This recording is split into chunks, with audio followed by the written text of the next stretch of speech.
Tired of seeing old and used projects cluttering your Aisensy dashboard? Let's get them out of the way. First, log into your Aisensy account and navigate to the Projects section. This is usually found on the main dashboard or within a side menu, depending on your Aisensy version.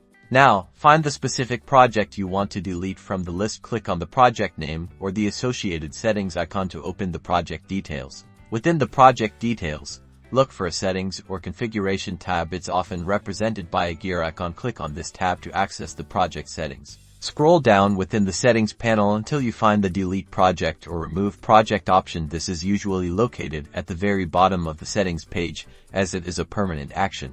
Click on the Delete Project button. A confirmation window will pop up, warning you that this action is permanent and will erase all associated data. This step is crucial to avoid accidental deletions, so please read the message carefully. You may be required to type delete or something similar into a text field to confirm that you understand the consequences. Enter the required text and click the final Confirm or Delete button. After confirmation, the project will be permanently removed from your Aisensy account. The page will refresh, and you will no longer see the deleted project in your list. And that's it. Your Aisensy account is now a little cleaner and more organized. Don't forget to subscribe for more helpful Aisensy tips and tricks.